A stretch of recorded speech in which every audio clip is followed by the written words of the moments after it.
selamat siang.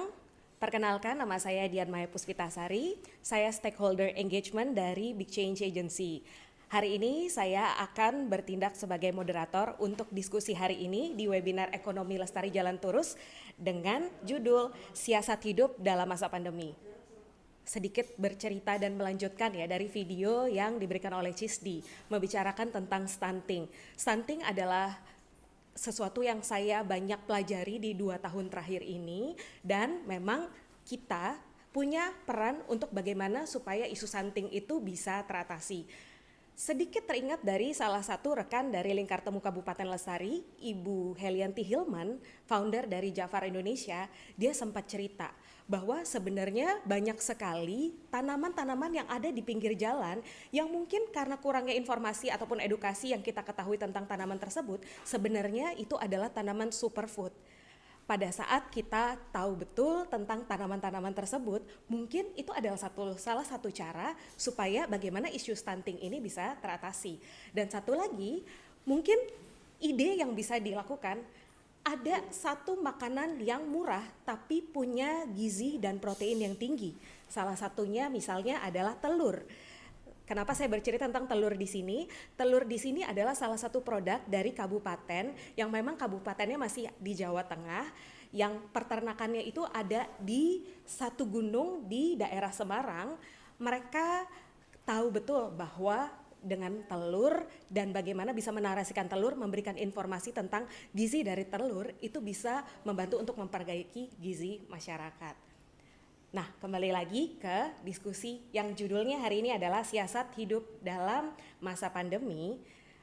Kita akan masuk ke satu diskusi pembuka dulu, supaya mungkin teman-teman di sini lebih tahu lagi sebenarnya apa sih yang akan kita bicarakan selama kurang lebih 2 jam ke depan berkaitan tentang arus informasi. Tadi kalau cerita tentang pada saat kita tahu banyak informasi, maka kita akan mudah menjalani hidup kita. Nah, mungkin diskusi yang akan dimulai yang akan dipandu oleh Kak Gita Syahrani dari Lingkar Temu Kabupaten Lestari bersama dengan Florentina Niradewi. Dia adalah TEDx Indonesia and Southeast Asia Ambassador, dan juga Cisika dari Forum Komunikasi Masyarakat Sintang. Kita lihat diskusinya berikut ini. Oke, selamat pagi teman-teman yang sudah bergabung lagi di webinar Maju Ekonomi Lestari Jalan Terus. Nama saya Gita Syarani dari Sekretariat Lingkar Temu Kabupaten Lestari. Kali ini kita kehadiran 2 orang pemantik diskusi, yang satu jauh-jauh di Kalimantan Barat nih di Sintang gitu ya. Yang satu lagi mewakili dari komunitas urban nih karena tinggalnya di Jakarta, dan juga mewakili komunitas dari Jakarta. Kita langsung kenalan aja. Silakan nih Kak Cisi yang jauh dari Kalimantan Barat, boleh cerita sedikit profil perkenalan dan dari mana sih asalnya? Oke. Halo, Assalamualaikum semuanya. Salam. Perkenalkan, aku Cisi. Aku mewakili Sekretariat Forum Komunikasi Masyarakat Sipil Kabupaten Sintang. Nah, mungkin kalau yang belum pernah mendengar Sintang, Sintang itu adalah sebuah kabupaten di Provinsi Kalimantan Barat yang kalau misalnya dari ibu kota Pontianak itu jaraknya sekitar 6 jam. Terus kemudian Sintang juga terdaftar menjadi salah satu kabupaten lestari ya di LTKL. Dan mungkin potensinya di sini banyak. Kalau misalnya mau datang, teman-teman bisa searching, itu adanya batu monolit terbesar di dunia, itu ada di Sintang tepatnya, namanya Batu Bukit Kelam gitu. Siap, terima kasih Kak Cisi. Boleh Kak Flo kenalan juga? Halo semuanya, saya Florentina, saya organizer dari TEDx Jakarta. TEDx Jakarta merupakan organisasi nirlaba di bawah lisensi dari TED yang ada di Amerika Serikat. Kalau mungkin teman-teman pernah menonton video-video dari TED, baik di YouTube maupun di website kami, kita merupakan organisasi independennya di bawah lisensi dari TED tersebut. Siap, jadi ini tugasnya yang memastikan ide-ide menarik tersebar luas nih, TED dan TEDx ini gitu ya. Nanti kalau mungkin Cisi mau bikin TEDx Sintang, bisa langsung kontak Kak Flo juga nih. Kita langsung aja nih, karena baru-baru ini aku banyak ngelihat video seliweran ya, videonya Bill Gates yang memprediksi pandemi yang keluar dari TED gitu ya. Nah itu kan video lumayan lama ya, 6 tahun yang lalu, tapi jadi masih relevan sampai sekarang, dan rata-rata tipe video TED atau TED Talk gitu, dan TEDx juga, aku sendiri pribadi selalu mengejar kesempatan untuk bisa hadir, bisa datang karena selalu menarik. Ini resepnya apa nih, Kak Flo? Kok bisa selalu sukses membuat konten yang memang menarik ya dan relevan, timeless gitu. Orang nggak bosan-bosan nonton video-video TED atau TEDx. Oke, kalau dari segi tahapan kurasinya atau Mhm. misalnya apa sih yang layak menjadi ideas worth spreading? Ya. Jadi pertama adalah tentunya relevansi dari isu tersebut gitu. Relevansi bisa untuk di masa sekarang, Mhm. bisa atau juga bisa untuk masa lalu. Mungkin ada masa lalu yang belum terkuak gitu. Iya. Ataupun untuk masa depan, gimana ini akan bermanfaat untuk orang lain seperti yang tadi Gita bilang, contohnya video Bill Gates misalnya. Terus juga kalau kita lihat relevansinya, kita lihat juga nih, penting nggak sih untuk disebarluaskan? Pentingnya apa? Bagaimana dampaknya nanti? Jadi kita harus memposisikan diri kita sebagai audiens juga. Jadi kalau menonton Hmm. ini sifatnya apa video ini? Apakah nanti merasa digurui misalnya, atau merasa mendapat informasi atau mendapatkan inspirasi ternyata. Jadi Oke. ada hal-hal tersebut yang kita pilih gitu. Dan juga diversity ada dari yang pertama gender balance, jadi tidak hanya mewakili gender tertentu, tidak hanya laki-laki terus atau tidak hanya perempuan terus, tapi juga tidak hanya serving satu kelompok tertentu, jadi tidak hanya satu Oke. pandangan, tapi kita memberikan beberapa pandangan misalnya. Jadi seperti itu sih untuk detail-detail strateginya. Siap. Jadi memang teman-teman yang mau belajar mempertajam strategi komunikasi mungkin bisa nanti visit juga gitu ya website TED dan lihat-lihat videonya. Tadi step-step yang Kak Flo ceritain mungkin masih bisa ditarik lagi esensinya dari situ sambil sekalian nonton karena semuanya bermanfaat. Aku banyak banget yang suka dari videonya TED dan TEDx. Kalau di FKMS sendiri nih Kak Cici kan tanggung jawabnya memang untuk memastikan ide-ide menarik dari Sintang itu juga bisa diangkat ke permukaan gitu. Mungkin masih banyak yang belum pernah mendengar inisiatif menarik dari mitra-mitra di FKMS gitu. Kira-kira sejauh ini strategi yang diimplementasikan kayak gimana nih kalau oleh FKMS? Kak Cici mungkin di unmute dulu, masih tertutup. Ya, silakan Kak. Ya, jadi FKMS itu kalau bikin kegiatan kami selalu menggunakan namanya metode partisipatif ya. Ini kami dari sekretariat bertugas untuk melis kira-kira isu-isu apa nih yang menjadi hot issue atau yang sedang happening sekarang yang kemudian menarik untuk dibahas. Nah, kemudian kami lemparkan ke publik, di mana publik itu kemudian polling nanti kira-kira polling tertinggi itu yang kemudian nanti akan kami angkat isunya dalam sebuah topik pembahasan. Nah, itu mulai dari kegiatan tukar paham mungkin yang menjadi brandingnya FKMS. Nah, di kegiatan tukar paham itu juga kami menggandeng media yaitu RRI yang membantu kami menyiarkan secara tayangan di radio itu sampai ke desa-desa, sampai ke pedalaman. Nah, kemudian juga diupload juga ke channel YouTube-nya RRI yang dimana bisa juga disaksikan oleh masyarakat di perkotaan seperti itu. Nah, untuk kegiatan tukar paham ini yang menjadi sasaran utamanya adalah teman-teman pemuda yang di dalam kegiatan itu juga pelibatan multi stakeholder. Jadi kami menghadirkan baik itu pihak pemerintah, pihak Ya. swasta, teman-teman NGO, masyarakat sipil lah intinya untuk kita bisa mendiskusikan suatu isu dan kemudian bertukar pengetahuan, informasi dan pengalaman di situ. Siap. Ini menarik karena tadi Kak Cici sempat nyebut sama radio kerjasamanya. Jadi mungkin lebih relevan untuk FKMS dan fungsinya menggunakan medium seperti radio ketimbang YouTube atau sosial media karena akses internet jauh lebih susah daripada akses untuk mendengarkan radio gitu ya Kak ya? Iya, kalau di pedalaman lebih ke radio. Ini kalau boleh dijelasin sama teman-teman yang mungkin nggak kebayang gitu, dari FKMS itu kan mengcover seluruh Sintang. Segede apa sih Sintang? Saya tahunya seluas provinsi Jawa Barat kayak gitu. Jadi satu kabupaten sama dengan Sama luasan provinsi. provinsi. Makanya ini menarik sekali dari sisi strategi. Harus lihat gitu ya, audiensnya tuh sebenarnya bisanya dapat informasi dari mana. Kalau nggak bisa dapat Ya, akses internet, ya jangan dipaksain. Siap. ya, benar. Nanti kita bakal dapat bahasan lebih dalam dari para narasumber. Aku mau nawarin nih, Kak Cici atau Kak Flo, ada yang mau ditanyakan nggak sih terkait bagaimana kita memastikan ide-ide menarik gitu ya, seperti yang muncul di Kabupaten Sintang bisa lebih terangkat gitu. Kira-kira ada yang mau ditanyain atau ada tawaran kolaborasi dan lainnya? Jadi kalau misalnya di Sintang kan sudah dengar cerita sedikit nih tentang potensi Sintang dan juga sebenarnya inisiatif-inisiatif apa yang dilakukan masyarakat sipil di Kabupaten Sintang. Nah, kira-kira untuk sampai ke kota sana, ke pusat itu ada nggak sih peluang kolaborasi yang bisa dikerjakan bareng bersama kami di daerah Kabupaten Sintang? Siap. Mungkin siapa tahu ada yang mau bikin virtual tour nih, ada Mas Johar dari Aturin. Siapa tahu mau bikin virtual tour ke Bukit Kelam gitu ya, silakan dihubungin FKMS. Dari Kak Flo sendiri, apakah ada yang ide-ide yang pengen dilakukan sama TEDx yang mungkin bisa dikolaborasikan atau ditanyakan? Nah, kalau dari aku sebenarnya berupa harapan. Sebenarnya harapannya Siap. adalah melihat lebih banyak TEDx event ada di Indonesia. Karena ide-ide brilian itu nggak cuma ada di kota-kota besar pastinya, tapi ada di seluruh daerah di dunia tentunya.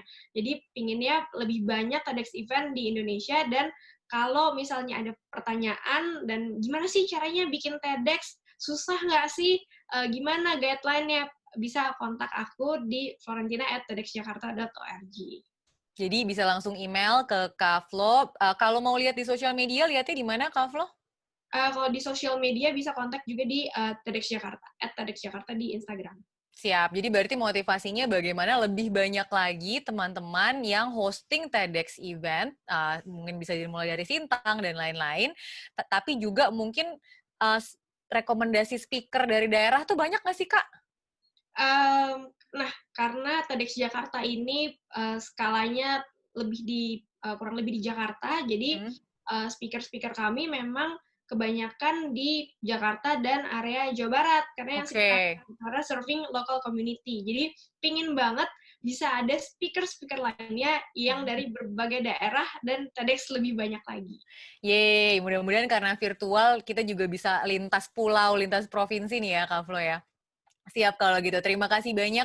Mudah-mudahan nanti kita akan bisa menggali lebih dalam lagi dari para narasumber. Udah ada 2 harapan nih. Kalau dari Kak Cisi, gimana caranya Sintang bisa lebih berkolaborasi lagi sama teman-teman di luar sana. Dan juga kalau dari Kak Flo, semoga bibit-bibit TEDx lain di Indonesia semakin tumbuh. Terima kasih banyak sudah ikutan. Jangan lupa disimak diskusi selanjutnya. Dan juga kalau ada input, ada komentar, ada pertanyaan, jangan ragu untuk ditulis langsung di chat box. Saya Gita Syahrani dari Sekretariat Lingkar Temu Kabupaten Lestari mengucapkan banyak terima kasih. Selamat menikmati diskusi. Terima kasih Kak Cisi, terima kasih Kak Flo. Ya, thank you Kak Gita, Kak Cisi, dan juga Kak Flo.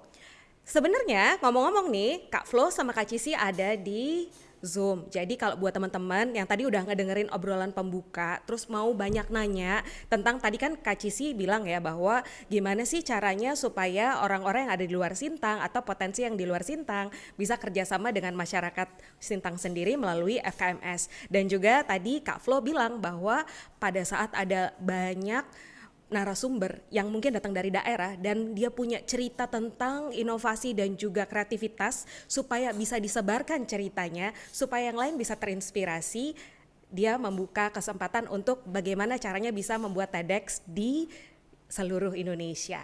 Nah, tadi ngomongin ya tentang FKMS, Forum Komunikasi Masyarakat Sintang, TEDx, yang memang mereka sangat concern untuk menyebarkan ide-ide kreatif supaya bisa menginspirasi orang lain.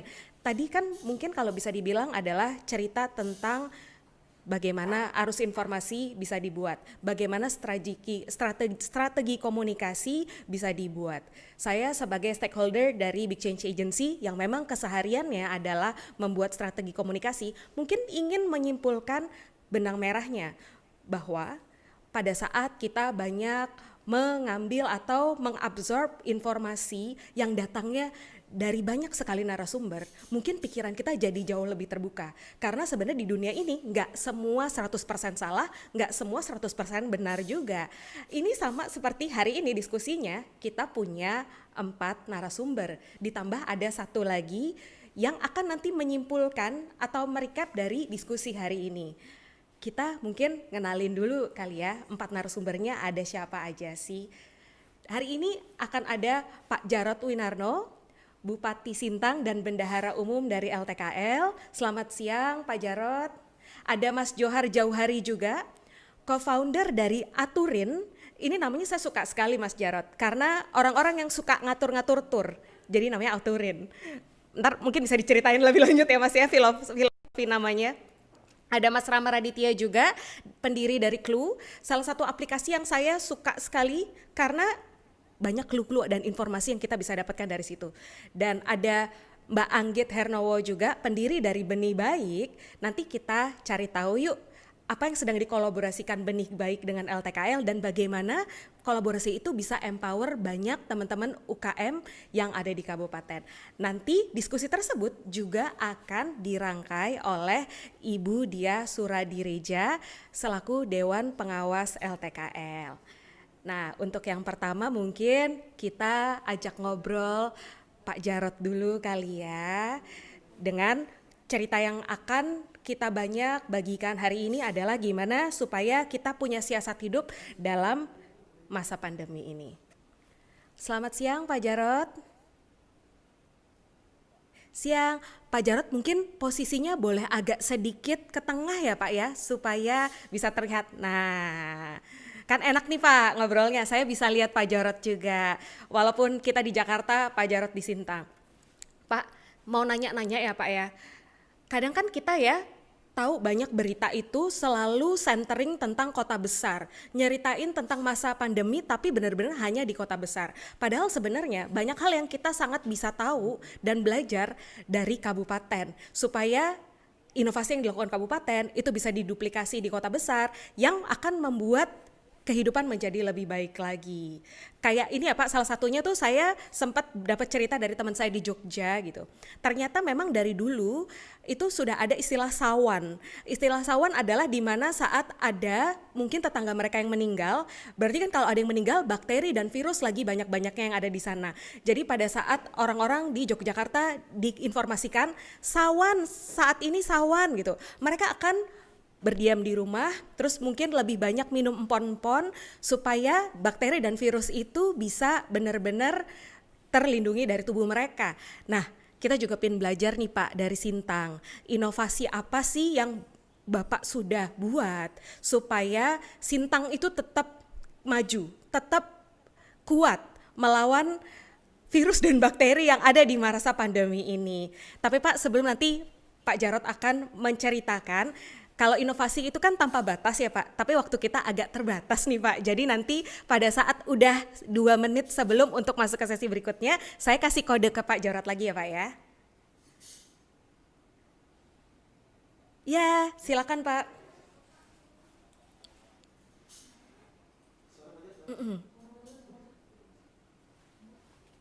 Ya.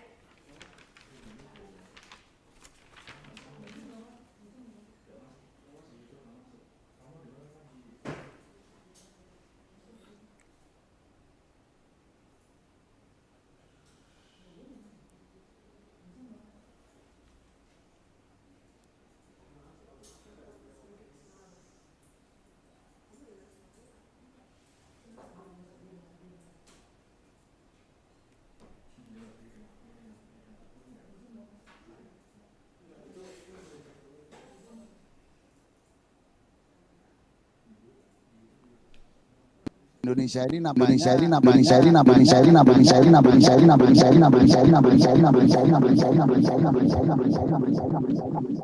gangguan kayaknya.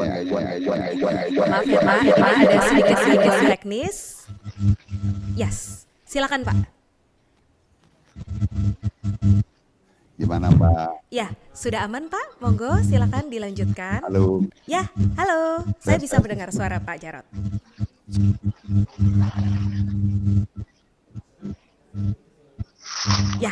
Ya Pak.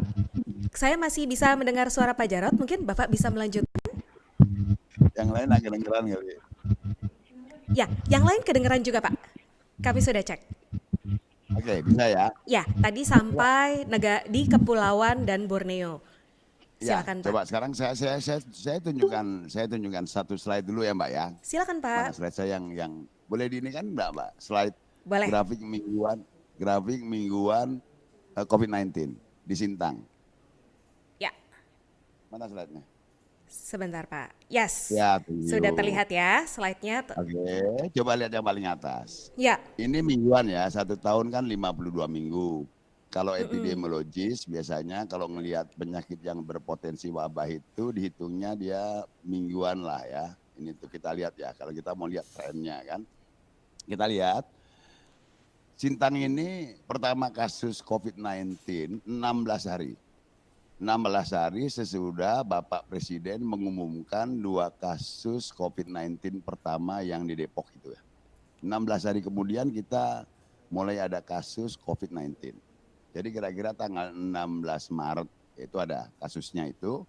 Nah kemudian kita mengalami apa ya, COVID-19 yang pertama itu dilihat pada waktu itu kabupaten yang di tengah Borneo ini setelah 16 hari kita sudah mengalami pasien pertama COVID-19. Kemudian kita akhirnya pada berapa minggu itu dapat 30 kasus. 30 kasus, kemudian sudah relief, sembuh semua, semuanya orang tanpa gejala. Lalu beberapa minggu kita sudah zona hijau, bebas, susah didapatkan kasus COVID-19. Tiba-tiba mulai akhir bulan Juli sampai dengan minggu ini kita temukan kasus baru ada 22 kasus. Berapa saya digeser ya Pak ya? 3 minggu ini kalau bisa dilihat ya. Ya digeser ke kiri sedikit nggak bisa enak kelihatannya. Itu kita mengalami second wave. Kita menemukan 22 kasus, sebarannya seperti itu. Pertanyaannya adalah bahwa di satu kota kecil seperti ini, seproper apapun kita menangani corona, ya kan? Kita ini di tempat jauh ya, di pedalaman ya. Sintang ini luar biasa, Mbak. Kita ini punya rumah sakit dengan kamar isolasi yang memadai, dengan 4 ventilator, 34 tempat tidur yang tanpa ventilator, kemudian lagi kita ini punya sendiri mobile PCR untuk meriksa swab. Kita periksa swab, langsung kita tunggu, langsung kita tahu hasilnya, langsung kita tangani ya. Kita nggak seperti Depok lah yang nggak punya mobil PCR ya, kita ada di sana kan.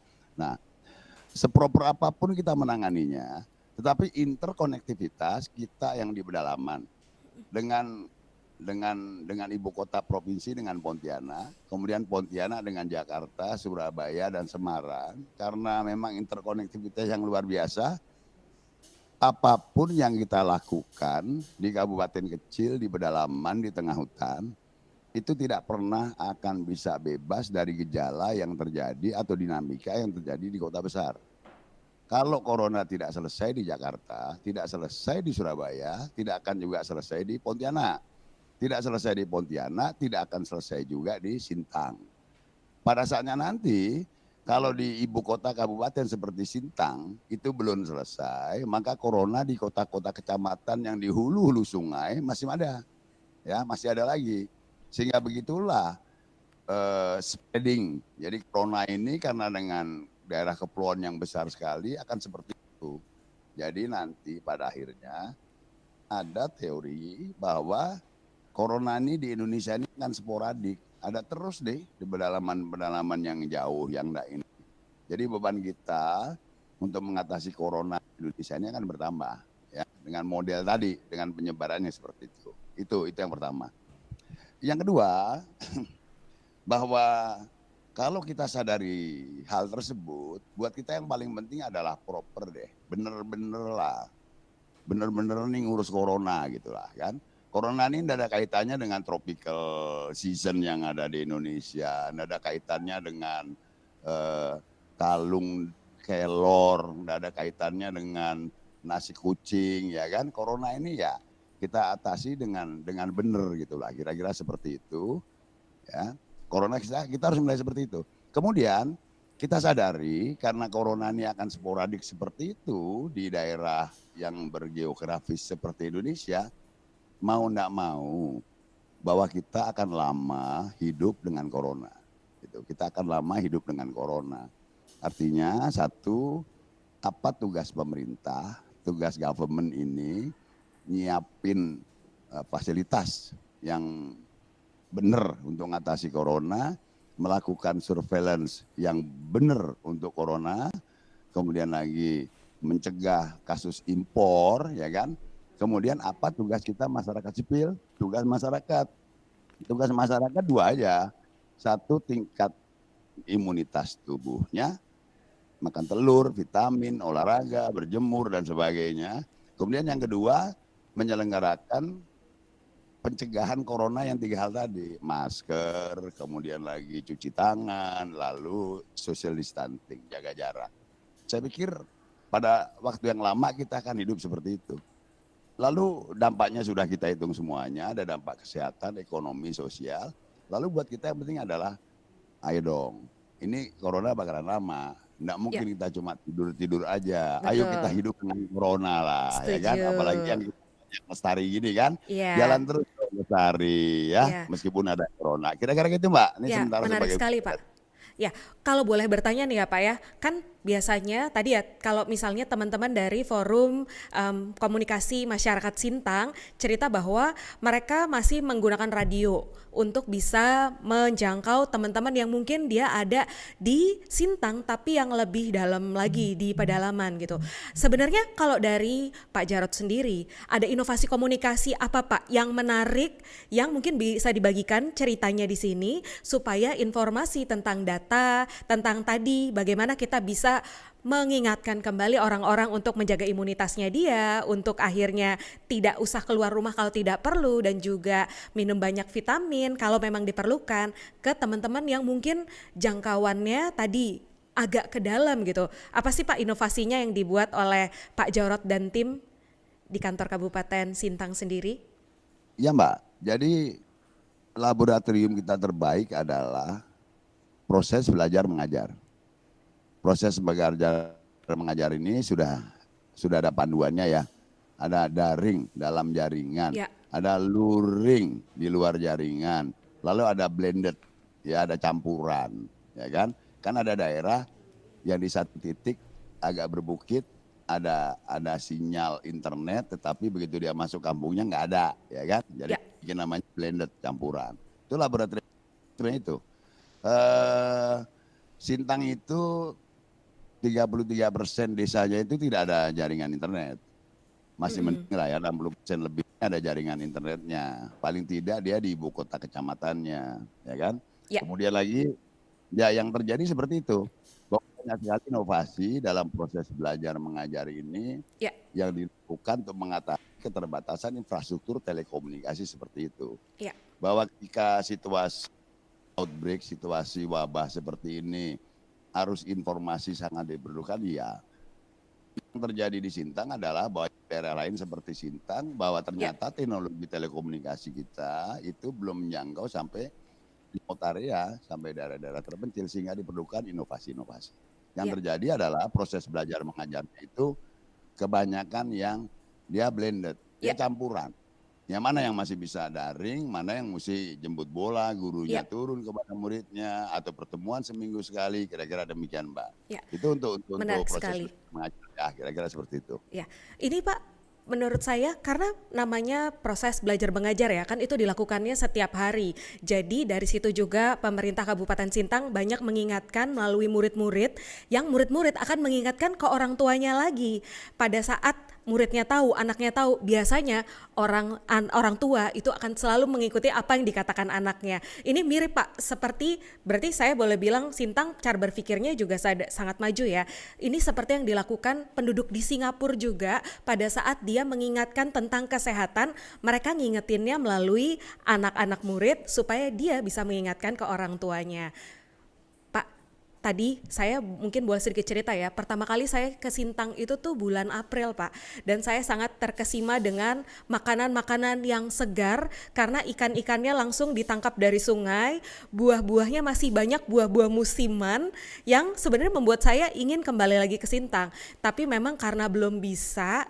Tapi ternyata banyak teman-teman yang di bidang teknologi ini membuat wisata virtual. Saya boleh pindah ke narasumber berikutnya ya Pak. Ada Mas Johar dari Aturin. Hai Mas Johar. Selamat siang. Ya, Mas Johar, tadi saya bercerita kembali sedikit ke Pak Jarot tentang pengalaman yang saya rasakan ke Sintang. Senang sekali, makanannya fresh, terus banyak yang saya baru belajar bahwa di sana ada tiga akulturasi budaya, Dayak, Tionghoa, dan juga satu lagi itu adalah Melayu gitu. Tapi kan sekarang kita nggak bisa nih Mas pergi ke Sintang. Apa sih inovasi yang dibuat oleh teman-teman di Aturin supaya yang saya seperti ini merindukan Sintang atau teman-teman yang lain merindukan untuk jalan-jalan ke kabupaten lain supaya mereka bisa tetap punya hawa pariwisata tapi tetap memenuhi protokol yang sudah dihimbau oleh pemerintah. Ya.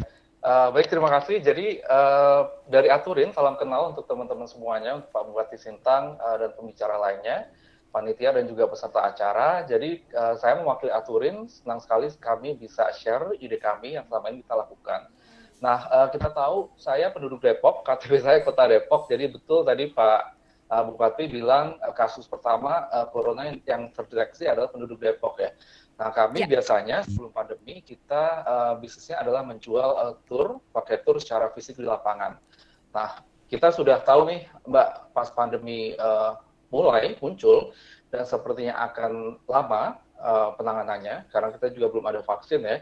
Jadi dari tim inti kami sudah berpikir bahwa pariwisata itu akan sangat terdampak dan sekarang bisa dibuktikan bahwa banyak sekali tempat pariwisata yang harus tutup, kemudian ada juga pembatasan kunjungan ya terhadap destinasi wisata itu. Nah, sedangkan kita basic manusia adalah makhluk sosial, artinya kita butuh Interaksi ya. sama berinteraksi, kita butuh berpindah dari satu tempat ke tempat lain, yang mana hal ini pasti tidak akan bisa dihilangkan sama sekali gitu ya.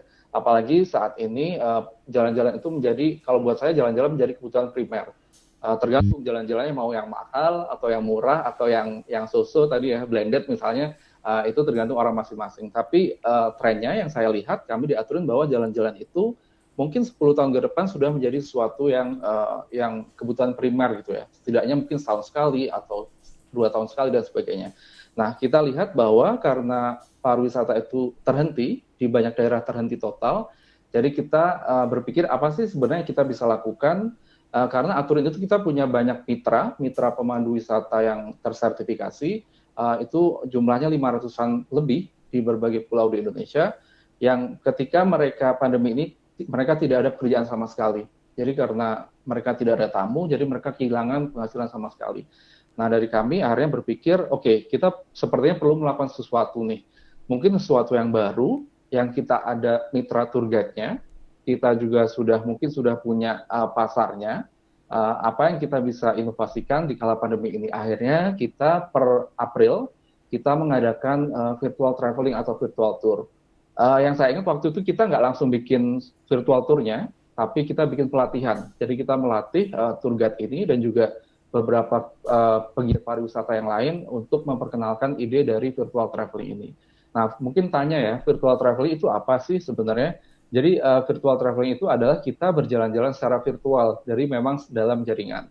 Kita memanfaatkan platform, bisa yang berbayar, bisa juga gratis. As simple as ketika teman-teman misalnya ke taman gitu kan. Saya paling suka kalau di Jakarta Taman Suropati gitu ya. Kalau sekarang kita tetap bisa ke situ ya. Kemudian saya Instagram Live, dan kemudian saya bilang ke teman-teman saya ya, yang follower di Instagram bahwa saya sedang di Taman Suropati, ini letaknya sangat strategis, di Jakarta Pusat, ada banyak monumen patung ASEAN, ada 5 atau 6 kalau tidak salah. Kemudian saya cerita, biasanya di Taman Suropati ini ada kalau minggu ada orang yoga, ada orang Suropati Chamber dan sebagainya. Sesimpel itu. Jadi jalan-jalan dalam jaringan, terlepas platform yang dipakai apa. Bisa yang berbayar, bisa juga gratis. Nah, kalau Aturin, kita ada pakemnya sendiri, karena kita ada default virtual traveling ala Aturin. Kita selalu yang memandu jalan-jalannya adalah dari tour guide. Nah, tour guide-nya itu adalah tour guide yang memang mereka entah lahir di situ, besar di situ, atau kerja di destinasi wisata itu. Jadi kalau misalnya nanti kita buat di Sintang, pasti pemandu wisatanya adalah putra atau putri daerah asli Sintang gitu. Jadi yang Biar kita lebih jual. native ya Mas ya, jadinya ya. Ya betul, jadi interaktif, bisa live streaming di tempatnya, bisa juga sambil blended seperti semacam webinar seperti ini, Mbak. Jadi virtual traveling itu kekuatannya memang di storytelling. Jadi kita pastikan kita melatih pemandu wisatanya, kemudian secara konten, video, foto itu juga harus eye-catching ya, karena orang jalan-jalan selama 1,5 sampai 2,5 jam itu mungkin agak capek ya kalau kita memandang gadget terus-terusan itu. Jadi kita memang buat sedemikian rupa supaya konten maupun storytelling-nya itu sangat menarik. Seperti itu. Nah, memang virtual traveling itu ada beberapa kendala. Kalau kita jalan-jalan ke lapangan, itu semua panca indera kita itu akan dipakai. Penglihatan, peraba, pendengaran, kemudian perasa itu pasti dipakai. Jadi kalau tadi Mbak bilang saya ke Sintang, saya makan ikan gitu kan. Berarti kan makan ikan artinya merasakan kan ikannya, oh ternyata enak loh. Nah kalau jalan-jalan virtual nggak bisa, karena jalan-jalan virtual itu cuma penglihatan dan juga pendengaran aja yang kita engage di dalamnya gitu. Jadi kita juga sebenarnya pernah dikritisi beberapa kali bahkan ya, ada banyak pelaku wisata itu yang khawatir jangan-jangan virtual traveling itu akan menggantikan traveling yang ada di lapangan. Sedangkan stance kita selalu jelas bahwa virtual traveling itu bukan sesuatu yang substitusi, tapi lebih ke pelengkap ya. Karena memang tadi, kalau nyata di lapangan, semua panca indera, kalau di virtual traveling itu cuma dua panca indera aja. Jadi selain itu, kita juga selalu bilang, virtual traveling itu adalah sebuah metode untuk memperkenalkan suatu potensi daerah gitu ya. Jadi kalau misalnya, kebetulan ada Pak Bupati ya, kalau di Sintang saya lihat, di sana ada Bukit Kelam, ada Museum Dara Juanti, ada hutan wisata Banding gitu ya. Nah, kalau biasanya wisatawan biasa pergi ke tempat itu, pasti mereka cuma cari informasinya di Google gitu. Nah, kalau virtual traveling artinya sebelum mereka datang langsung ke sana, kita hubungkan dengan orang lokal, pemandu wisata atau pegiat wisata, yang kemudian pegiat atau pemandu wisata ini bercerita, oh ternyata Bukit Kelam itu apa sih? Oh ternyata hutan wisata Banding apa? Local wisdom dari orang-orang Sintang apa? Di sana kuliner terbaik gitu kan, terfavorit apa, dan sebagainya, dan sebagainya. Nah, seperti itu Mbak. Menarik sekali. Mungkin tadi sedikit membahas ya Mas, sebelum akhirnya teman-teman yang memang dia kuat di teknologi, awalnya ada Mas teman saya yang dia itu mulainya dengan pakai Google Earth. Jadi waktu itu dia karena masih ini ya work from home dan kita masih discover sebenarnya keadaannya seperti apa. Akhirnya yang dia lakukan waktu itu dia pakai Google Earth bisa pergi ke Antartika dan akhirnya screenshot gambar-gambar yang ada di Antartika. Dengan begitu menurut dia gue udah pergi ke Antartika nih. Tapi menarik sekali teman-teman yang memang mendalami tentang teknologi akhirnya membuat inovasi, akhirnya ada tadi aturin dengan virtual tournya, dan yang paling kuat highlightnya kalau menurut saya adalah bagaimana teman-teman di aturin bisa empower teman-teman yang ada di daerah juga ya. Jadi ada essence berbaginya, tidak hanya aturin yang menginformasikan atau membuat fitur baru, tapi bagaimana orang-orang yang ada di daerah itu ikut ambil bagian dan mereka benar-benar melakukannya virtually supaya ya era new normal tuh seperti ini gitu. Nah, Mas, kira-kira ke depannya Aturin itu akan ada kerjasama pastinya kan dengan teman-teman di kabupaten. Sekarang tuh apa aja Mas plannya yang akan dilakukan Aturin dan Mas Johar? Bekerja samakah dengan pemerintah di daerah juga? Atau mungkin bisa disampaikan informasinya? Ya, jadi memang essence kami mungkin kalau sekarang pandemi karena kita saling sama-sama menguatkan ya, jadi Aturin itu agak shifting ke I can say social entrepreneurship ya. Jadi betul bahwa kita lebih ke kita sama-sama bareng. Jadi Aturin kalau misalnya mengadakan suatu virtual traveling pasti nanti ada porsi pendapatan yang kita berikan kepada pemandu wisata. Dan mungkin saya sebelum menjawab saya cerita sedikit bahwa selama 3 bulan ini dari Juni, Juli, Agustus kita sudah menyelenggarakan sekitar 80 lebih virtual traveling dan itu ke 22 provinsi. Jadi kita mengajak beberapa tour guide yang memang terseleksi karena memang kita ada kualifikasi ya yang memang harus kalau template-nya Aturin memang harus ada kualifikasi dari tour guide yang memang bisa membawakan virtual traveling ala Aturin gitu ya. Mungkin dia punya kekuatan storytelling, dia punya cerita yang banyak dan sebagainya. Nah, kedepannya kami pasti ingin melatih semakin banyak orang karena kita biasanya ada pelatihan training, Mbak, pelatihan training secara gratis dan itu bisa diikuti oleh siapa saja. Ada yang memang training khusus untuk tour guide, ada yang training untuk masyarakat umum. Dan kita melihat bahwa virtual traveling itu suatu ide yang bukan eksklusif ya. Kita nggak ada copyright, jadi setiap orang bisa melakukan ini. Ini adalah sesuatu yang baru, jadi semakin banyak orang yang mengorganize virtual traveling, maka virtual traveling itu juga akan makin dikenal. Saya yakin sih tidak semua teman-teman yang join acara ini bahkan pernah mendengar virtual traveling ya, apalagi ikut virtual traveling. Jadi nanti kita mau ada jalan-jalan ke Ambon secara gratis tanggal pertengahan September. Nanti kalau teman-teman mau ikut, silakan ikut ya. Nah, selain itu kita juga mengadakan training dengan beberapa pihak juga, kampus juga, mungkin juga ada pemerintahan juga.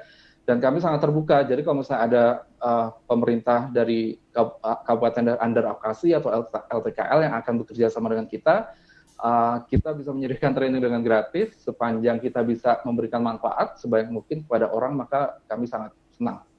Wow, senang sekali. Tadi ya Mas ya, kalau tak kenal kan maka tak sayang. Jadi pada saat Mas Johar sudah membukakan informasi bahwa teman-teman yang dari pemerintah daerah ataupun kabupaten yang memang punya interest untuk bekerja sama bagaimana bisa memajukan pariwisatanya, walaupun ya akan ada keberimbangan antara virtual dan juga mungkin offline, tapi yang offline juga kan pasti masyarakatnya yang orang-orang lokal di sekitar situ ya, supaya pada saat mengikuti pelatihan akhirnya jadi lebih tahu dan lebih tahu bagaimana untuk mengembangkannya ke depannya, itu menjadi potensi tersendiri untuk kabupatennya bisa lebih maju lagi. Terima kasih Mas. Nah, mungkin saya mau ngajak teman-teman di sini, kalau tadi kan udah ada 2 narasumber ya, ada Pak Jarot, ada Mas Johar. Kalau mau bertanya, ada feature chat box. Jadi kalau mau bertanya silakan ketik aja pertanyaannya, kita akan lihat mana yang kayaknya ini harus ditanyain deh, karena mungkin akan seperti memantik informasi ataupun inovasi ataupun kreasi supaya jadi kepikiran nih, kayaknya harus kayak gini deh siasat hidup yang kita lakukan di masa pandemi. Kita masuk ke pembicara ketiga. Pada saat tadi Mas Johar punya ide untuk bikin virtual tour, pasti kan semua berdasarkan data. Kita tanya yuk ke Mas Rama Raditya, pendiri dari Clue. Gimana sih Mas solusi inovatif dalam proses transparansi data di masa pandemi ini? Karena kan sebenarnya yang akan terjadi adalah semua tidak akan kembali ke seperti yang dulu, tapi banyak adjustment yang kita selalu bilang istilahnya dengan new normal, tapi pasti untuk menginformasi supaya kita mengencourage semua untuk menjalankan new normal, pasti semua berdasarkan data. Gimana solusi memberikan informasi tersebut menurut Mas Rama? Ya, Silakan, Mas. sebelumnya selamat sore. Terima kasih Kabupaten Lestari telah mengundang saya dan Clue hari ini. Sebelumnya juga ada Pak Jarot, Mas Johar, dan teman-teman lainnya juga. Selamat sore. Semoga hari ini semua diberikan kesehatan. Kalau ngomongin data ya, jadi ini kan di masa pandemi ini data menjadi hal yang sangat penting, di mana kita ngelihat saat ini development dari sebuah kota, karena kita ini kan mulainya waktu itu di sebuah perkotaan ya, itu menjadi sangat penting untuk memiliki kota yang terkoneksi, hyper connected city ya. Nah, Clue sendiri kita memberikan solusi surveillance system untuk satu kota, di mana kita bisa meng-capture seluruh permasalahan yang ada menggunakan berbagai macam source of data. Jadi dari warga melapor, dari CCTV yang kita bisa integrasikan dengan artificial intelligence untuk bisa meng-capture objek, orang atau juga mobil, menggunakan sensor, sehingga kita bisa menghimpun data tersebut, dan apabila ada data itu merupakan sesuatu yang sifatnya negatif atau permasalahan yang harus diselesaikan, kita bisa mendispatch atau memberikan tugas kepada orang di lapangan yang menggunakan mobile application kita untuk menyelesaikan permasalahan tersebut. Karena itu permasalahan-permasalahan seperti banjir, kemacetan, jalan rusak dan sebagainya di awal development Clue itu menjadi terasa lah gitu, langsung terlihat. Nah, di masa-masa COVID seperti ini kita juga melakukan hal yang sama. Sebenarnya mekanismenya adalah meng-capture permasalahan-permasalahan atau pelanggaran-pelanggaran terkait PSBB. Kita mulai dari kota-kota besar juga, kita bekerja sama dengan gugus tugas, Jadi permasalahan terkait social distancing, orang tidak menggunakan masker. Setelah itu juga waktu itu banyak sekali laporan terkait sembako dan sebagainya.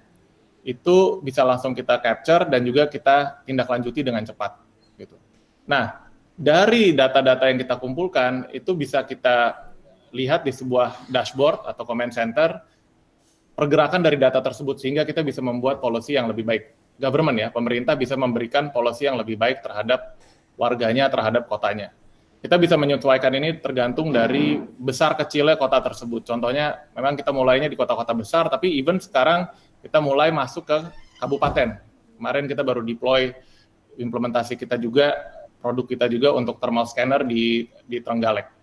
Nah, kita lihat memang dengan adanya pandemi ini, semua stakeholder dipaksa untuk transformasi digital lah, even artificial intelligence, ngomongin sensor dan sebagainya menjadi sebuah keharusan.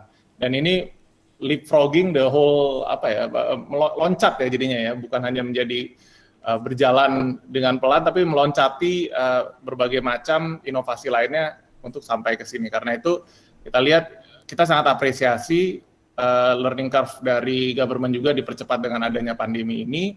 Dan kita lihat ini bisa menjadi bisa dibilang sebuah titik awal untuk pengakselerasian smart city atau kota cerdas di Indonesia. Karena kalau kita lihat berdasarkan data, saat ini sekitar 38% orang di Indonesia tinggal di kota. Tapi tahun 2030 sekitar 65-70% orang akan tinggal di daerah perkotaan. Sehingga ini akan menjadi urbanisasi akan terus terjadi. Dengan adanya urbanisasi, tentunya permasalahan akan terus terjadi. Makanya kalau ngelihat COVID ini kan sebenarnya terjadinya di kota-kota yang urbanisasinya tinggi kan, yang sangat tinggi, yang orang berdekatan, sangat aktif, kerja juga sangat aktif, sehingga COVID-nya penularan lebih cepat. Karena itulah surveillance system yang yang ada harus dimanfaatkan dan juga diperkuat ya. Kira-kira seperti itu. Dan data menjadi hal yang sangat penting karena memang berdasarkan data itulah pemerintah memberikan kebijakan. Ya, menarik sekali Mas. Kan memang ya pada saat mungkin kalau kita sekarang yang bisa dilakukan adalah memberikan komunikasi banyak yang satu arah, lebih menghimbau kembali pada saat dibantu dengan aplikasi Clue yang memang bisa mengcapture data daerah mana yang memang dia paling jarang pakai masker atau mereka berinteraksi terlalu dekat sampai akhirnya tadi ya, kalau kota ataupun tempat yang terlalu urban karena banyak interaksi maka kan penularan virus menjadi lebih tinggi. Pada saat kita tahu dan langsung tahu dan bisa merespon, tingkat pencegahannya jadi lebih tinggi, maka penyebarannya bisa jauh lebih diatasi pada saat kita daripada cuma tahu orang-orang yang sudah masuk rumah sakit. Itu sangat membantu sekali. Di sini saya juga ingin menyapa Pak Nelson. Selamat siang Bapak Nelson, Bapak Bupati Gorontalo, terima kasih sudah bergabung dan berdiskusi bersama kita. Mas, ini kita tadi ya ngomongin soal data, tadi pasti kan banyak data informasi yang kita ketahui, banyak yang harus dibantu karena efek dari corona ini mungkin punya dampak ekonomi yang besar dan merata dampaknya ke semua sektor. Saya ingin ngajakin Mbak Anggit. Hai Mbak Anggit Hernowo. Mbak Anggit founder dari Benih Baik. Halo. Hai. Ya, Mbak Anggit founder dari Benih Baik untuk berdiskusi apa sih yang sudah dilakukan Benih Baik untuk merespon keadaan ini gitu. Dan mungkin satu highlight nih ya Mbak Anggit ya, kalau yang saya lihat kan kebanyakan pada saat kita menggalang donasi pasti yang dijual yang sedih-sedih gitu. Padahal sebagai, kalau boleh sedikit cerita Mbak, saya adalah bucin drakor atau budak cinta drama Korea. Di Korea Mbak, ada satu platform namanya Promise yang itu tuh kayak kontennya selalu berbunga-bunga, selalu empowering dan encouraging, tapi mengajak orang untuk berdonasi juga. Nah ini saya ingin dengar dari Mbak Anggit nih, narasi apa sih yang dikembangkan yang mungkin gimana ya kita supaya bisa tidak terlalu sedih-sedih gitu, karena keadaannya sendiri saja sudah sedih gitu. Gimana Mbak Anggit? Betul. Terima kasih Mbak Dian dan terima kasih juga teman-teman LTKL yang sudah mengundang dan bekerja sama dengan benihbaik.com dalam menghadapi pandemi ini. Nah, sebelumnya mungkin saya cerita sedikit mengenai kaitannya dengan pertanyaan Mbak Dian, kenapa sih ada atau beberapa crowdfunding yang menjual sesuatu yang sedih-sedih. Nah, kalau kami hampir sama dengan yang dibilang di Korea tadi, bahwa yang kami sajikan, kami membuka crowdfunding itu bukan untuk yang sedih-sedih, tapi kita menumbuhkan optimisme. Nah, kenapa demikian? Kalau boleh kita lihat sejarahnya ya, Benih Baik ini hadir ditemukan oleh 3 orang, saya, Mas Andi, dan ada saya teman Andi Noya, dan ada teman satu lagi namanya Mas Firdaus Juli. Kalau teman-teman tahu yang namanya Mas Andi Noya dengan programnya Cake Andy, dan kami sebelumnya juga punya program-program lain seperti Big Bang, seperti Big Circle. Kami selalu memiliki visi misi untuk yang optimisme. Nah, salah satu program kami Big Circle waktu itu kami halo. Ya, Mbak, masih terdengar dengan baik? Nah, ya, kami waktu itu mengundang Mas Rama dari Clue. Kalau Mas Rama ingat di Big Circle pada saat pertama kali Mas di Big Bang ya Mas, di Big Bang di Kompas TV, kemudian kami Big Circle di Metro TV. Nah, waktu di Big Bang Mas Rama ini kami lihat sangat brilliant, luar biasa dengan clue-nya. Kenapa? Sebagai anak muda itu dia memberikan sebuah inovasi yang mempunyai impact sosial yang luar biasa. Saya termasuk pemakai Clue, yaitu dulu saya kalau melihat ada tumpukan sampah di jalan, saya langsung masuk ke Clue, aplikasi Clue. Kalau ada lubang besar di jalan, saya langsung masuk ke situ. Tahu-tahu besok pagi itu sudah nggak ada lagi itu lubang, udah tertutup, sampah sudah bersih.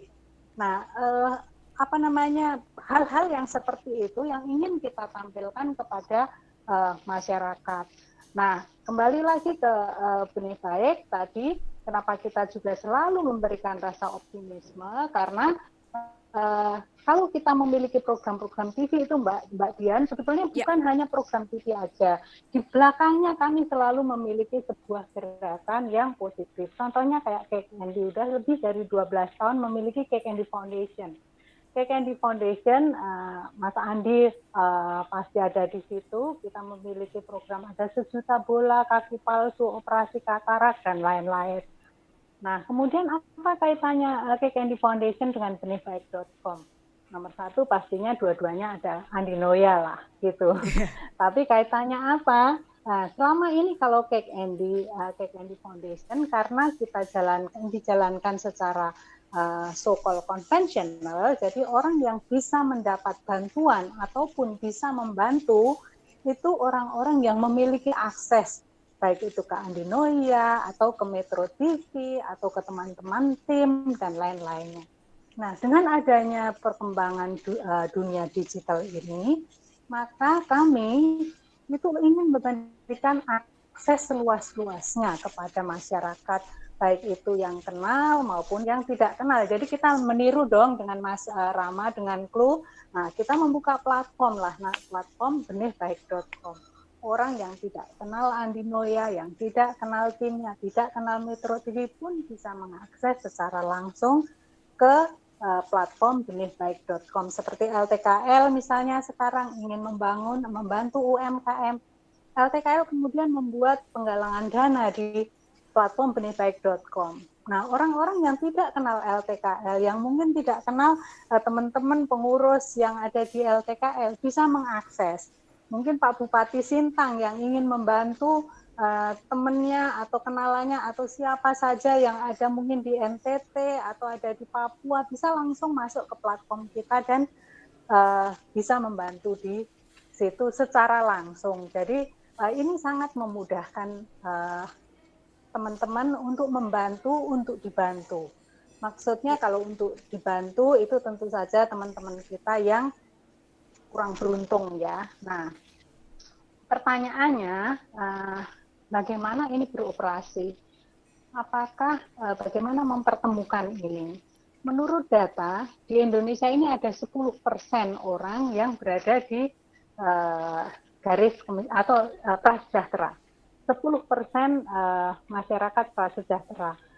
Artinya kalau penduduk kita ini katakanlah sekarang 260 jutaan, itu ada 26 juta masyarakat yang hidup di prasejahtera. Belum lagi ditambah dengan adanya pandemi ini. Dengan adanya pandemi ini tadi diungkapkan di depan bahwa orang-orang yang kesusahan, yang perlu dibantu, itu semakin banyak. Bahkan saya dengar, tapi informasinya belum pasti persisnya berapa, itu 30 juta lebih yang harus dibantu. Nah, kemudian apakah ada orang yang bisa membantu? Nah, kita bangga sekali bahwa Indonesia ini dinobatkan oleh Charity Aid Foundation di tahun 1978 sebagai negara yang paling dermawan di dunia, the most generous country in Saya the senang world. loh dengarnya. Ya, Itu berita yang menggembirakan ya Mbak Git ya? Betul sekali dan membanggakan. Iya. Nah, tapi sebetulnya itu Mbak Dian itu nggak datang sekonyong-konyong Mbak Dian. Iya. Karena masyarakat kita adalah masyarakat gotong royong, ya kan? Ingat Bung Hatta mengatakan bahwa kita ini masyarakat gotong royong. Jadi Setuju sebetulnya sekali. tidak mengherankan. Ya, Betul seperti kan? tulisan yang ada di belakang saya ini ya, Bang Git ya. Betul Mari sekali, berkolaborasi. makanya cocok kita LTKL itu gotong royong. Nah, kita Iya. bekerja sama, kita membangkitkan kembali rasa gotong royong kita. Nah, kenapa sih sebetulnya rasa gotong royong kita ini kok tidak terwujud? Kok masih ada masyarakat yang prasejahtera? Nah, coba kalau Mbak Dian atau teman-teman yang lain, Bapak, Ibu, Saudara-saudara sekalian, kalau ingin membantu orang itu apa sih yang dikhawatirkan atau concern-nya apa? Nomor satu, benar nggak sih orang ini yang perlu dibantu? Nipu atau enggak sih? Yang seperti itu kan? Kalau Pasti kita ada lewat selalu celah perantara, ya. betul, nyampai atau enggak sih? Yang seperti itu. Karena apa? Ini kadang-kadang orang datang dari antah berantah, apalagi sekarang banyak penipuan ya Mbak Dian ya. Betul. Jadi itulah yang menjadi concern. Nah, kami Benih Baik ini, kami sudah membuka platform ini dengan sangat terbuka. Jadi ada 3 hal yang kita lakukan. Yang nomor 1 adalah terpercaya, terkurasi. Jadi kalau ada orang, bahkan kalau mungkin teman-teman LTKL ingat, waktu mau membuka penggalangan dana, pasti dikurasi oleh tim kami. Apakah nomor 1 benar orang ini harus dibantu, siapa yang membantu, KTP-nya, KK-nya seperti apa, dan lain-lain. Itu benar-benar terkurasi. Sehingga udah pastilah orang yang akan dibantu itu udah jelas. Yang kedua, kalau lewat Benih Baik nyampe atau enggak? Astaga, Andi Nuya itu udah 30 tahun membangun karirnya seperti ini. Jadi kan nggak mungkin ya kita nipu gitu. Jadi udah pasti terpercaya. Kita juga punya license dari Kementerian Sosial, kita diawasi oleh Kementerian Komunikasi. Jadi kepercayaan itu yang kami pegang teguh, karena apa? Ini amanah ya Mbak Dian ya. Amin. Ini amanah orang untuk dibantu. Terus yang kedua, concern-nya adalah kalau misalnya kayak Mbak Dian mau membantu, ada berita misalnya mau membantu orang yang mau operasi jantung ada di daerah Jambi sana. Mbak Dian kan harus telepon orangnya, harus ini, harus ngecek gini-gini, transfer orangnya harus datang ke bank dan lain-lain. Kalau melalui Benih Baik, itu kemudahan itu sudah terjamin Mbak Dian. Jadi dengan membuka di situ, Mbak Dian mau transfer, mau pakai e-money, mau pakai GoPay, OVO, Dana, link aja, semuanya udah bisa. Mau transfer, udah bisa. Dan itu udah dijamin. Ya, terus yang banget, ketiga, oke. Ya, mungkin tadi kan Mbak kalau bicara tentang kemudahan ya, sampai kemudahan kan Benih Baik sudah berkolaborasi dengan LTKL. Di bawah sini ada barcode yang memudahkan teman-teman yang mau ikut, bagaimana caranya kita bisa empower ataupun memberdayakan teman-teman UKM yang ada di kabupaten di Indonesia melalui Benih Baik.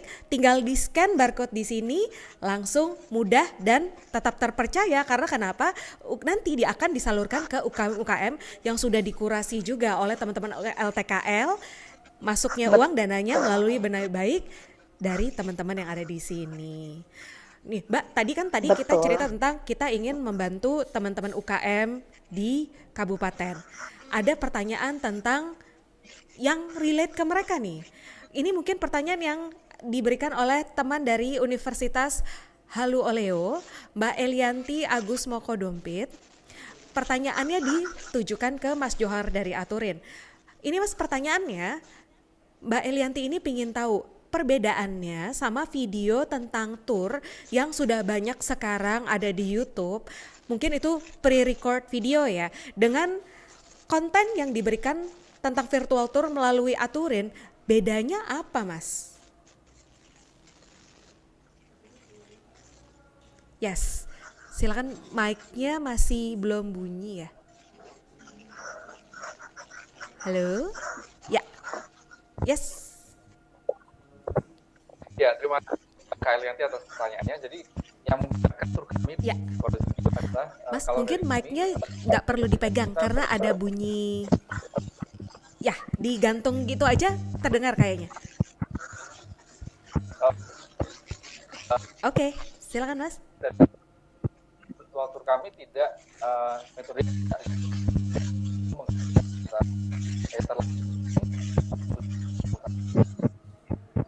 4 jam ini. Dan yang membawakan adalah di Halmahera ya, kalau tidak salah ya. Ya. Maluku. Kita Mohon maaf, sepertinya ada kendala teknis Mas. Suaranya tidak terdengar.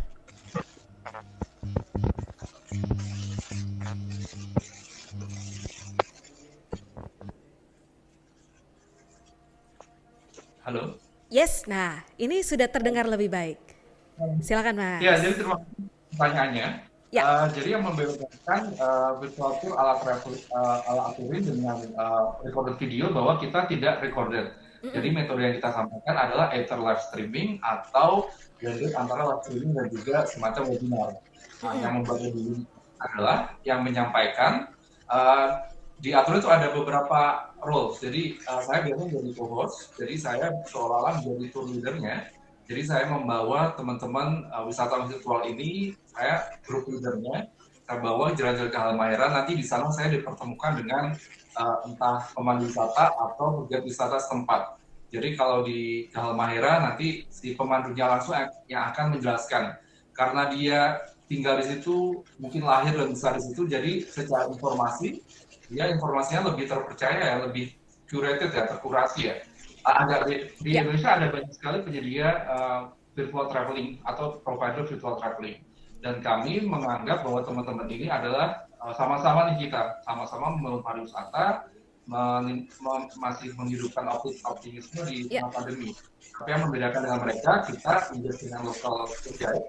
Jadi kalau bedanya nih, kalau saya ikutan tour, yang memandu adalah orang Halmahera yang tinggal di sana, saya akan lebih percaya ceritanya beliau daripada mungkin saya yang di Jakarta, yang dia udah pernah ke Halmahera, tapi dia yang memandu. Jadi ini yang membedakan kita dengan mungkin provider lainnya. Paham. Itu. Menarik. Jadi memang ya Mas ya, bedanya yang paling jadi kekuatannya adalah itu lebih interaktif. Karena bukan pre-record seperti yang udah ada di YouTube gitu. Itu mungkin well scripted, narasinya dibuat sekuat mungkin.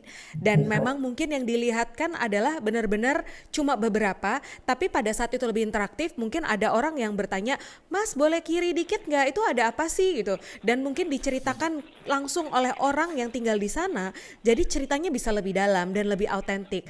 Karena ya banyak, saya baca buku ya, orang itu banyak membeli bukan hanya karena kualitas produknya, tapi cerita dari produk tersebut.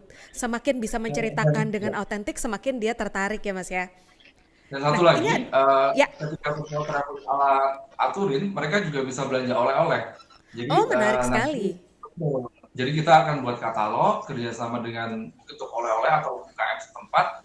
Nanti tour guide ini akan membantu ya pengiriman dari daerah mereka. Ya, Mas tadi hampir mau bertanya hal yang sama karena ada teman kita di Bogor, dia bertanya kalau travelingnya berubah berarti kegiatan berkirim oleh-oleh atau membeli oleh-oleh shiftingnya seperti apa? Sebelum saya nanya Mas sudah jawab, terima kasih loh. Ada teman kita dari Bogor yang bertanya tadi sudah dijawab langsung oleh Mas Johar walaupun kita belum bertemu bertanya. Kita upayakan penyimpanan itu sangat higienis ya Mbak, jadi sudah demikian rupa supaya harapannya sih virus free ya. Ya, jadi lebih yang beli juga lebih merasa aman ya. Betul, Ya, betul. ini pertanyaan berikutnya nih Mas, masih relate sama apa yang kita bicarakan. Mungkin hanya tidak bukan hanya untuk Mas Johar aja, tapi juga buat Mas Rama nih. Bicara tentang data, bicara tentang bagaimana kita merespon data tersebut. Kalau pemerintah di daerah responnya lebih cepat, itu ada hubungannya nggak sih dengan pertumbuhan dan kecepatan pertumbuhan pariwisata di daerahnya? Secara tidak langsung iya ya, karena kalau misalnya permasalahan-permasalahan yang terkait, kalau kita kan memang fokusnya ini ke keamanan dan keselamatan, safety and security, ke mobility juga. Kalau misalnya hal-hal tersebut, permasalahan-permasalahan tersebut sudah hilang, atau misalnya sudah jauh lebih berkurang, tentunya ya akan lebih meng-attract pariwisata dari secara lokal atau juga dari internasional ya. Dan itu kita sudah lihat juga ada di beberapa tempat yang memang kita bantu tingkat pariwisatanya meningkat, dan juga kita sempat malah membantu secara langsung di tempat-tempat hiburan yang publik. Kita terapkan surveillance system kita sehingga daerah tersebut lebih aman lah gitu. Jadi menghindari copet dan sebagainya, mengurangi antrian, kira-kira kayak gitu. Jadi memang lebih ke convenience dari citizens tersebut menggunakan teknologi-teknologi terbaru seperti artificial intelligence atau juga IoT. Gitu. Oke, Mas, ini sekaligus ya, mumpung Mas Rama tadi udah jawab, di sini ada Pak Johar juga kan, supaya menginformasikan bahwa, maaf Pak Johar, ada Pak Jarot juga, jadi mungkin sedikit mengingatkan Pak Jarot tadi atas jawabannya Mas Rama, kalau respon dari pemerintah cepat, maka akan membantu mempercepat pertumbuhan dari pariwisata. Pak Jarot, Pak Nelson, tadi sudah dapat informasi ya dari Mas Rama. Mari kita benar-benar melihat datanya, mari kita merespon lebih cepat, mari kita melakukan kolaborasi seperti tulisan yang ada di belakang saya, supaya gotong royong itu bisa membuat kita menjadi lebih baik di situasi pandemi. Ada satu pertanyaan lagi Mas Rama dari Agus Sari dari Landscape Indonesia. Dari dia mungkin hanya memberikan statement dan meminta komentar juga. Sebenarnya pada saat kita bisa merespon lebih cepat data yang datang dari Clue misalnya, harus direspon supaya ada feedbacknya, supaya kalau ada feedback itu akhirnya jadi perbaikan gitu. Dalam prosesnya Mas, bagaimana sih proses Mas Rama tadi memberikan data tersebut ke teman-teman di pemerintahan supaya akhirnya di-encourage mereka untuk akhirnya merespon, pada saat direspon ada perbaikan, itu ada komentar atau cerita nggak Mas? Ya, sebelumnya saya ingin ini salam dulu sama Pak Agus Sari, kebetulan saya kenal juga. Ya, jadi kalau dari pengalaman kami kan kita sudah bekerja sama lebih dengan 60 kabupaten, kota, dan juga pihak kepolisian untuk keamanan. Dan memang masing-masing kota responsnya ya berbeda-beda ya. Ada yang mungkin laporan dalam waktu 2 jam direspons, ada yang mungkin paling lama sekitar 2-3 minggu juga ada. Kalau kita lihat, ini memang Clue ini baru sangat-sangat akan efektif dan sangat-sangat berjalan apabila pemimpin kotanya top down menggerakkan seluruh SKPD untuk bisa merespon dengan cepat. Karena dari situ juga masyarakat akan kerasa bahwa oh iya public trust itu adalah gitu. Jadi mulai percaya terhadap pemerintahnya sendiri gitu. Dan efeknya karena memang ditindaklanjuti di tempat langsung, itu juga langsung terasa kan, yang tadinya ada sampah nggak ada sampah, jalan rusak langsung hilang, yang kira-kira kayak gitu. Dan sekarang malah laporan itu semakin banyak karena bukan hanya warga saja yang melapor, tapi juga menggunakan CCTV. Jadi CCTV bisa melaporkan parkir liar. Malah sekarang untuk COVID ini kita menempatkan beberapa thermal scanner kita di terminal-terminal di beberapa kabupaten untuk bisa meng-capture ada nggak yang suhunya tinggi apa enggak, di-connect dengan data-data. Mungkin orang-orang yang harusnya isolasi mandiri dengan menggunakan facial recognition bisa tercapture juga di situ. Dan ini kalau responsnya tidak cepat kan sia-sia aja kan. Jadi memang setuju pemerintah memang harus merespons dengan secepat mungkin. Oke, Mas, tapi ya tadi kan kalau kita bicara tentang data, terus udah gitu artificial intelligence, terus face recognition, itu kan berhubungan semua sama hal yang berbasis data dan internet. Tapi pada saat kita melihat itu berbenturan karena daerah tersebut infrastrukturnya belum menyiapkan manajemen informasi berbasis internet dan data yang kuat, ada solusi lain nggak Mas yang bisa diupayakan supaya paling tidak ada perubahan yang terjadi? Ya, memang jadi misi utama kita adalah untuk membangun smart city di seluruh Indonesia. Dan apabila ada daerah-daerah yang memang infrastrukturnya belum cukup kuat, sebenarnya memang kita akan menggandeng perusahaan-perusahaan yang memiliki basis infrastruktur yang kuat ya, seperti telco dan sebagainya untuk bisa menggelar fiber optik dan sebagainya agar daerah tersebut bisa memanfaatkan solusi-solusi seperti ini. Karena mau nggak mau, kita semua harus catching up sama teknologi kan. Begitu juga dengan kota yang dimana harus diperkuat dengan teknologi juga ke depannya. Jadi harus mulai dari sekarang sih, karena pemerintah juga sudah menggenjot target untuk smart city ke depannya. Ya, menarik sekali. Berarti memang itu sudah jadi pipeline-nya teman-teman di Clue juga ya. Pipeline-nya tidak hanya memberikan informasinya, tapi persiapan sebelum informasi diberikan, berarti harus ada infrastruktur yang dibangun. Dan sudah menggandeng pihak-pihak yang berwenang yang terkait dengan telekomunikasi itu untuk supaya banyak smart city yang akhirnya berlahir di Indonesia. Thank you, Mas. Ya, saya juga mau menyapa ada Bapak Widian, Bapeda dari Sintang. Selamat siang Pak, terima kasih sudah meluangkan waktu untuk mengobrol dan berdiskusi di sini supaya mungkin dari pertemuan ini terjadi kolaborasi Pak, supaya Kabupaten Sintang lebih bagus atau teman-teman yang sudah bergabung di sini dan banyak mendengarkan informasi dari semua yang menjadi narasumber jadi punya inspirasi untuk melakukan inovasi juga. Nah, mungkin tadi saya bisa bertanya tentang pertanyaan yang saya berikan ke Mas Rama ya, ke Pak Widian, tentang bagaimana inovasi, bagaimana Sintang itu bisa menjelaskan ke masyarakat tentang kata lestari. Dan kata lestari ini pada saat dihadapkan dengan prioritas saat pandemi, itu bagaimana sih prakteknya? Terima kasih Mbak. Terima kasih. Kami sampaikan permohonan maaf dari Pak Bupati, Pak Jarod. Tadi beliau kebetulan juga masih ada tugas lain, jadi menugaskan kami. Kaitan dengan masalah lestari ini Mbak, kami sebenarnya Sintang ini udah sering malah kami udah membentuk sekber ya, kita bersama dengan melibatkan semua multi pihak, termasuk masyarakat, baik yang ada di desa maupun NGO dan CSO yang ada di Sintang ini untuk sebagai ikut dalam mensukseskan Kabupaten Lestari ini. Dan kami juga udah punya Perbup 66 tahun 2019 tentang RAD Sintang Lestari.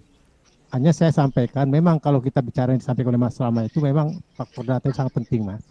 Tapi kalau saya lihat itu dalam pembangunan itu ada dua hal yang sangat penting. Saya namakan 2D, data dan dana. Untuk kami ini aja di Sintang, sebenarnya masalah data ini, kami juga sebenarnya sudah menganggarkan dana untuk semua OVD, untuk masalah data ini, untuk koneksitas masalah data. Hanya dengan pandemi ini, akhirnya adanya kemarin masalah anggaran tadi ya harus kurang, sehingga kami tidak bisa melaksanakan OVD ini ya. Apa yang kami anggaran itu tadi, masalah sesuai dengan Perpres 39 itu masalah satu data Indonesia itu karena adanya pandemi ini. Sehingga ya kami tetap komitmen seperti yang disampaikan Mas Rama tadi bahwa Sintang ini daerah ini harus untuk masalah data juga harus ada smart city. Itu memang juga kami juga ada memikir ke sana sebenarnya. Karena secara online itu akan lebih baik. Dengan Sintang ini disampaikan oleh Pak Bupati tadi bahwa kita udah masih ada 3% daerah yang belum mempunyai akses macam itu, tapi kita akan ke depan juga akan coba mengembangkan ini. Jadi faktor data dan dana ini juga sangat kalau bisa sejalan lah. Nah, tapi di sisi lain juga kami coba mengembangkan untuk dana ini dengan coba melibatkan perusahaan. Melalui program CSR-nya itu, yaitu kami sudah menerbitkan Perbup nomor 54 tahun 2016 tentang CSR. Jadi selain bagi perusahaan-perusahaan yang telah berpartisipasi untuk membantu pemerintah Kabupaten Sintang dalam pembangunan khususnya di bidang-bidang di lingkungan, kami juga ada 8 indikator yang kami tetapkan akan kami berikan CSR Award istilahnya, penghargaan atau reward kepada perusahaan itu. Dan untuk tahun ini juga mungkin kita akan kolaborasikan dengan Festival Kabupaten Lestari Kabupaten Sintang yang kita akan rencanakan tanggal 3 sampai 5 November nanti.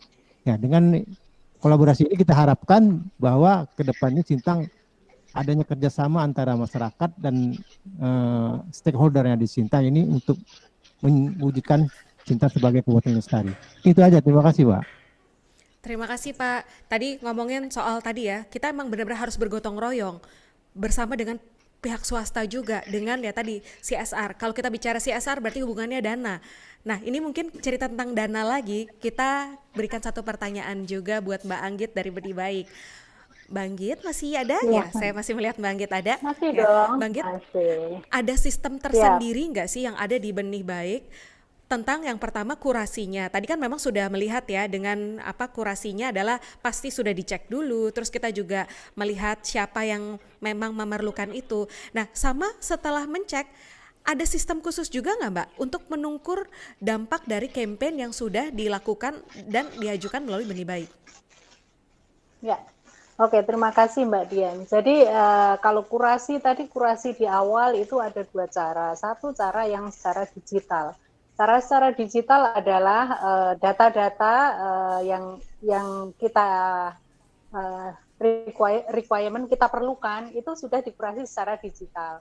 Namun kan kita tahu sendiri kita di Indonesia, masyarakat kita terutama masyarakat yang membutuhkan bantuan itu tidak terlalu melek digital, sehingga ada juga yang kita kurasi secara manual.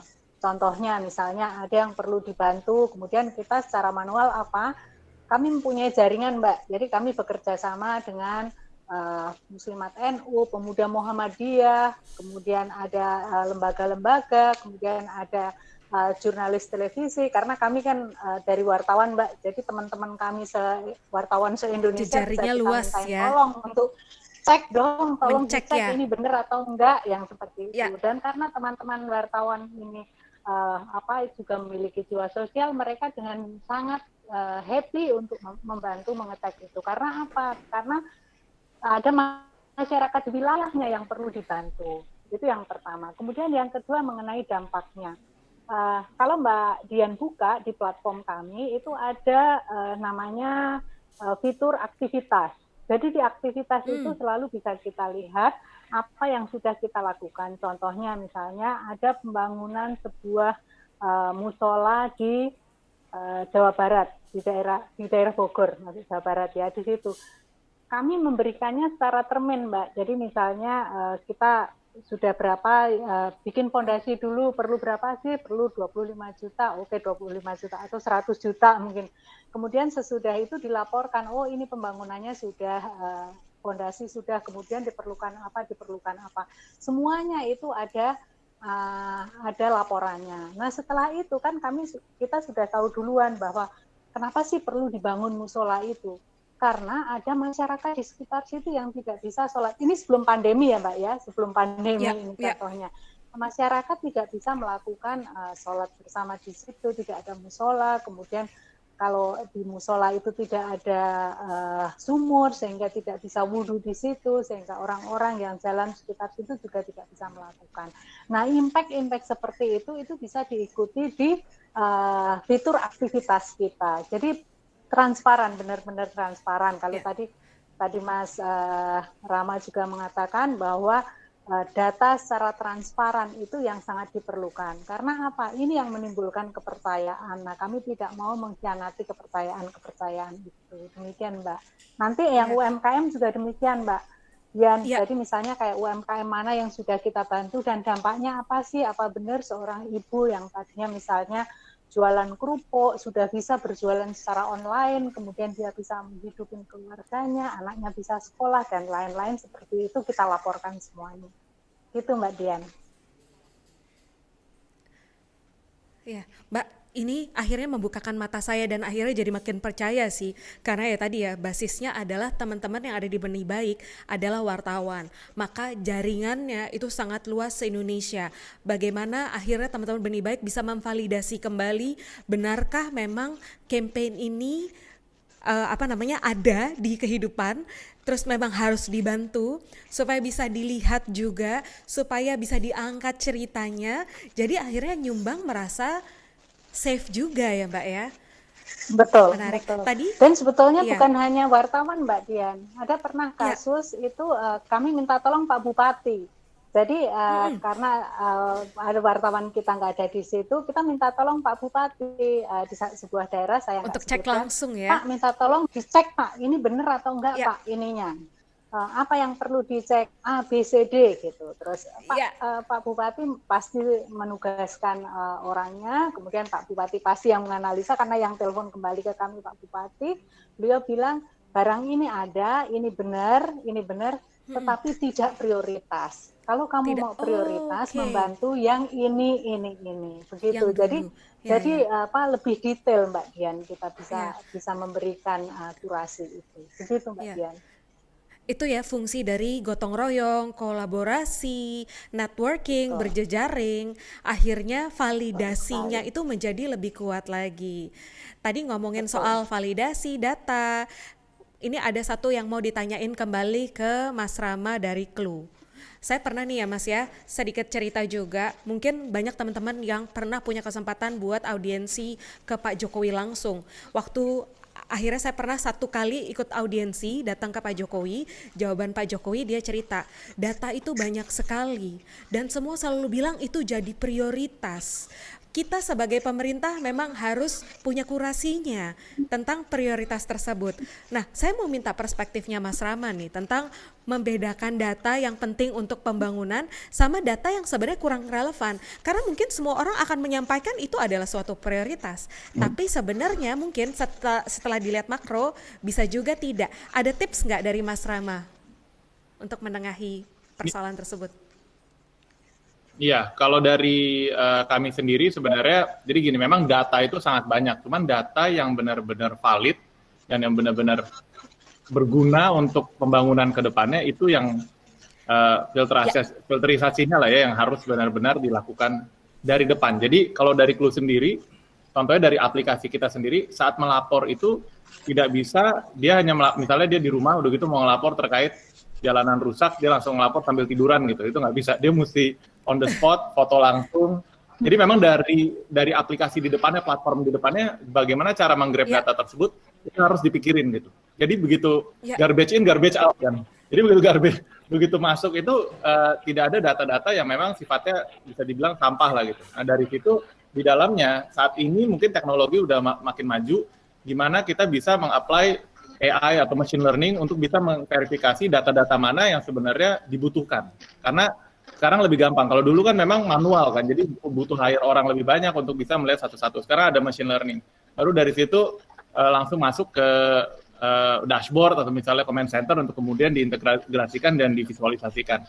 Even sudah diintegrasikan pun, untuk memvisualisasikan data tersebut memang butuh, yang sekarang memang banyak sekali data scientist ya, karena itu kan kalau di IT ini sekarang data scientist ini menjadi posisi yang bisa dibilang cukup seksi lah dan sangat dibutuhkan karena memang seluruh teknologi company sekarang, bukan teknologi company saja tapi perusahaan-perusahaan konvensional yang beralih ke teknologi atau mengadop teknologi akan menggunakan data. Karena itu kita harus nurture satu data scientist di Indonesia agar semakin lebih banyak lagi. Yang kedua adalah platform yang digunakan untuk mengcapture data atau menghimpun data tersebut harus sudah bisa mengcapture data dengan baik gitu. Kayak tadi contohnya Clue, kita nggak hanya asal-asalan orang bisa buat laporan gitu, dia harus ada di lokasi untuk melakukan itu. Jadi membantu pemerintah juga lah, jangan jadinya repot di pemerintah gara-gara data yang masuk malah berantakan semua, kira-kira seperti itu. Terima kasih Mas jawabannya. Dari semua pertanyaan ya, mungkin tidak semua yang bisa kita sampaikan ke pembicara yang ada di sini. Tapi tenang saja, kita akan compile semuanya dan nanti akan diberikan langsung ke narasumber supaya jawabannya nanti ke depannya bisa dilihat di YouTube channel LTKL. Ya, Saya juga sekali lagi mau menyapa Pak Nelson, Bapak Bupati Gorontalo. Terima kasih Pak untuk waktunya, untuk hadir dan banyak mendengarkan cara pandang dari narasumber-narasumber yang hadir saat ini. Nah, mungkin untuk merecap hasil diskusi, saya berikan kesempatan Ibu Diah Suradireja selaku Dewan Pengawas LTKL untuk memberikan rangkuman diskusi yang sudah diberikan oleh narasumber yang ada hari ini. Silakan Ibu Diah. Ya, selamat sore. Terima kasih Mbak Dian. Assalamualaikum Pak Nelson, apa kabar? Sehat ya? Kawan-kawan semua, Bapak Ibu, sebetulnya diskusi di sesi terakhir dari 2 hari perjalanan kita melakukan hal yang menarik, merangkum, mengajak semua orang berpikir bagaimana siasat hidup di masa pandemi ini. Tadi di awal pemantik diskusi menarik, 2 kawan ini menyampaikan flow dari TEDx juga adalah bagaimana mengawalinya dengan memikirkan sesuatu yang sangat urgent di daerah. Jadi misalnya isu stunting dan perbaikan asupan pangan. Saya pikir ini satu isu yang menjadi perhatian kalau kita bicara ekonomi lestari, salah satu hal. Dan di sini juga melihat bahwa bagaimana kawan-kawan muda ini, mulai dari TEDx sampai juga dari FKMS, melakukan hal-hal yang berupaya bisa melakukan sesuatu di kondisi pandemik ini. Jadi kalau flow dari Jakarta ini bisa melakukan hal-hal yang membangun nilai-nilai yang saya pikir ini harus ditularkan juga ke teman-teman muda di daerah seperti dan kawan-kawan di FKMS, ini menjadi pemantik diskusi yang luar biasa. Sehingga pada saat Pak Jarod bicara tadi tentang bagaimana inovasi daerah, saya melihat bahwa ada interkonektivitas yang terjadi antara kota besar atau provinsi yang belum selesai, sehingga daerah ini juga harus betul-betul menanggulangi masalah pandemi ini dengan hal-hal yang inovatif. Jadi memang kalau dari sisi tadi luasan bahwa Sintang ini sama dengan Jawa Barat, saya pikir ini PR yang luar biasa. Jadi uniqueness dari daerah terhadap persoalan pandemi ini harus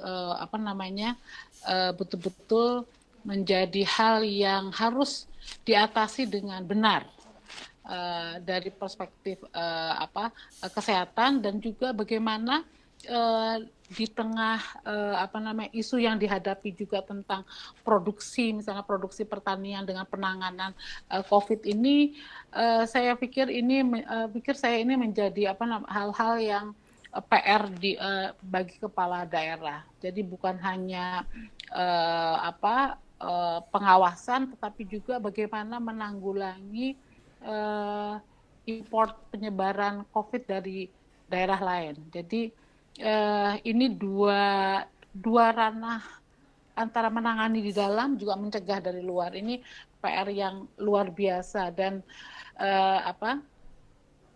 saya melihat bahwa bukan hanya Sintang, bukan hanya Pak Jarod, dan bukan hanya Pak Nelson, tetapi di daerah lain juga saya pikir cukup dengan persoalannya cukup besar, sehingga terlihat bahwa intensitas komunikasi dan inovasi sangat diperlukan. Kalau tadi Pak Jarod ditanyakan bagaimana dengan daerah seluas itu mengkomunikasikan penanggulangannya kepada masyarakat, itu betul Pak Jarod tadi menyampaikan bahwa salah satunya adalah bagaimana dengan melalui proses belajar mengajar, karena itu yang bisa saat ini mungkin di Sintang itu yang bisa digunakan. Saya yakin di daerah lain juga punya inovasi lain sehingga penanganan COVID ini betul-betul ditanganin.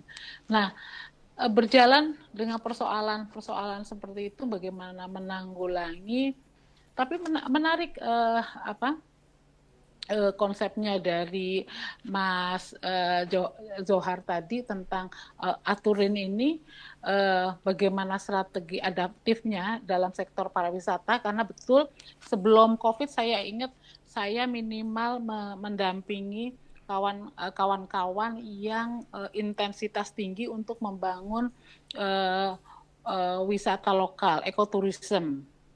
Misalnya ya di Raja Ampat, terus daerah-daerah yang lain sampai di daerah Sulawesi Tengah, dan ini memang terhenti.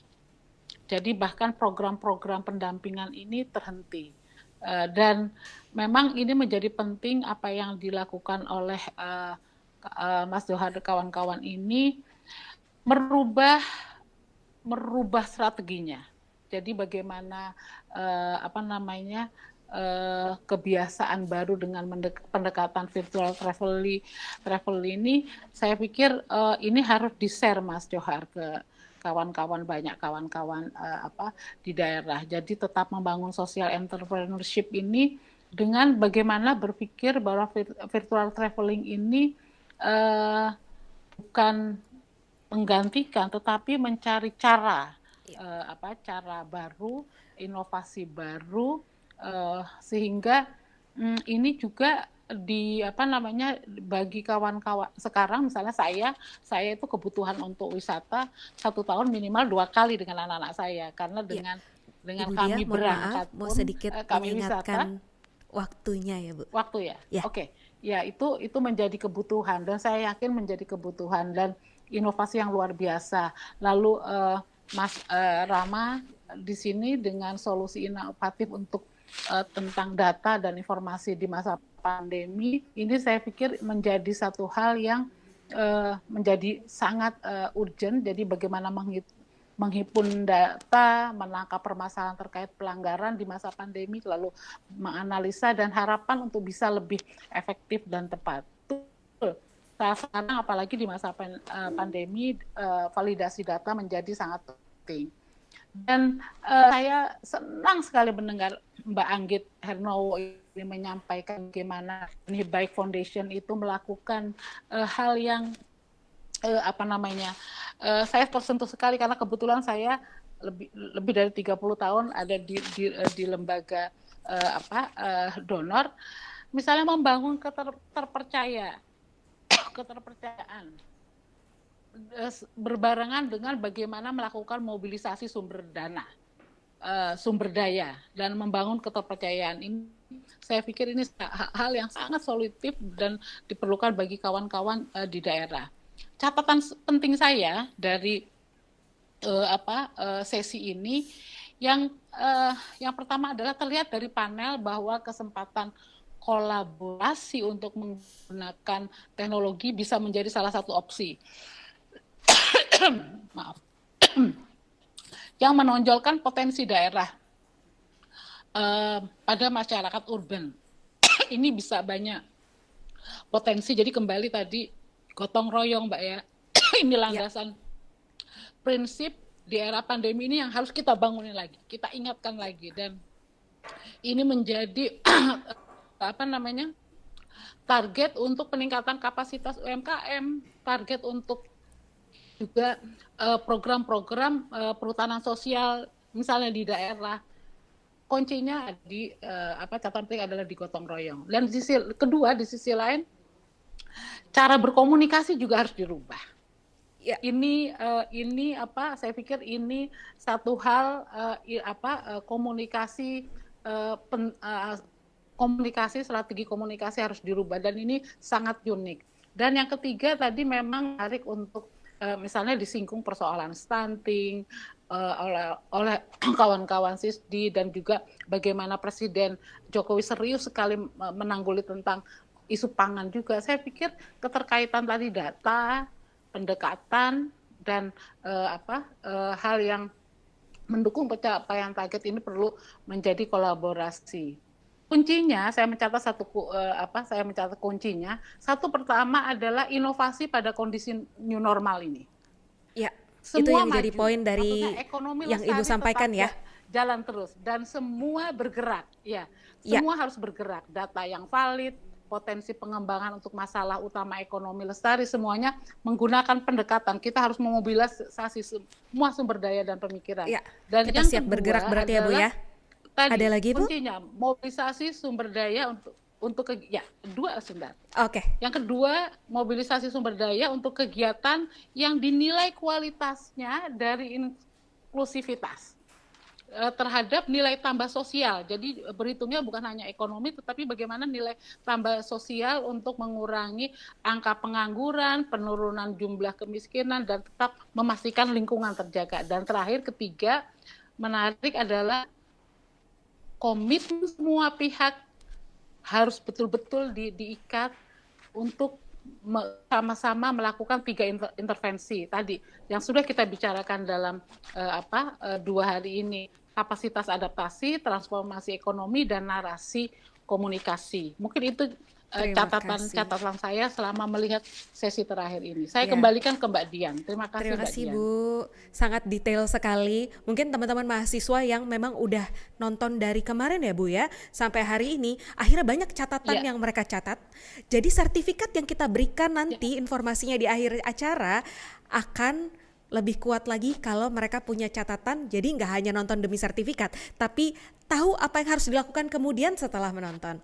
Mungkin ini Bu yang nyantol di kepala saya dari apa yang Ibu rangkum, apa yang teman-teman narasumber berikan, bahwa data yang akhirnya kita dapatkan dari informasi, kita bisa buat strategi komunikasinya, dan dari strategi komunikasi itu diturunkan menjadi sebuah narasi, mengajak semua orang untuk mau bergotong royong, supaya pada saat kita bergotong royong, tadi yang Ibu bilang, kita bisa bergerak, dan bisa bergerak lebih kuat lagi karena kita tidak sendiri. Nah, sebelum saya mungkin memberikan kembali mic-nya ke rekan saya, Mas Rizal, yang bertindak sebagai MC hari ini, tadi saya beberapa kali menyapa Pak Nelson, karena Pak Nelson nanti akan memberikan rangkuman dari diskusi 2 hari ini yang akan disampaikan Pak Nelson setelah beberapa informasi dari MC.